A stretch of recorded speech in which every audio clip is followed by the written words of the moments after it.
Bapak, Ibu, dan Saudara sekalian, firman Tuhan akan kita renungkan dari Mazmur 11, ayat 2.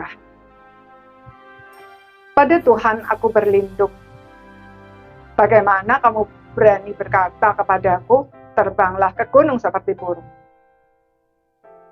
Saudara, apa yang biasanya kita lakukan ketika kita kehabisan uang, padahal di depan mata kita ada kebutuhan besar yang harus segera kita bayar? Atau kita tersangkut masalah hukum karena kita tidak berhati-hati dalam bertindak, sehingga kita terjerat oleh tipu daya orang jahat? Atau kita menderita sakit parah yang sangat mengkhawatirkan dan belum ada obatnya?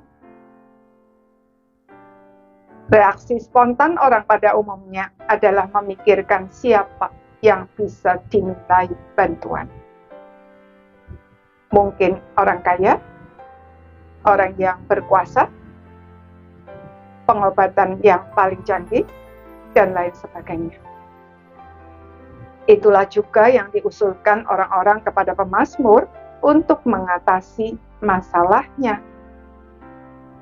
Cari saja bantuan orang-orang yang berkuasa, sebab lihat orang fasik melentur busurnya.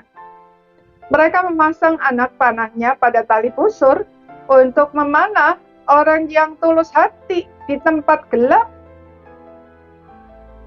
Apabila dasar-dasar dihancurkan, apakah yang dapat dibuat oleh orang benar itu? Namun pemazmur menolak untuk mengikuti nasihat tersebut. Dan dengan tegas ia berkata bahwa hanya kepada Tuhan dia berlindung. Saudara, pemazmur berani mengambil keputusan yang tidak populer itu.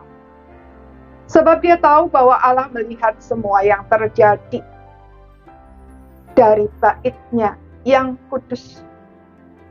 Dan bahwa setiap masalah yang masuk ke dalam kehidupannya adalah ujian. Artinya, semua terjadi di bawah kendali Allah. Allah menguji bukan hanya dirinya, melainkan juga orang fasik yang telah berbuat jahat kepadanya itu.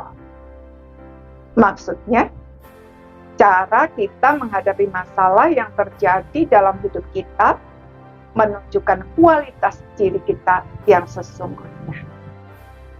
Kita adalah orang benar atau orang fasik. Orang benar mengandalkan Tuhan dan taat kepadanya apapun situasinya. Sebaliknya, orang fasik mengandalkan dirinya sendiri dan siapapun yang menguntungkan dirinya sendiri tanpa peduli apakah itu merugikan orang lain atau tidak. Pemazmur memutuskan untuk mengandalkan Tuhan dan taat kepadanya, sebab ia percaya bahwa Tuhan adalah adil dan mencintai keadilan, dan bahwa orang yang tulus akan memandang wajahnya. Maksudnya, Tuhan berkenan kepadanya. Saudara, hari ini apakah saudara sedang menghadapi masalah besar? Sadarlah bahwa ini adalah ujian, dan putuskan dengan cara apa saudara akan menghadapinya. Orang bijak pasti memilih jalan orang benar, bukan? Amin.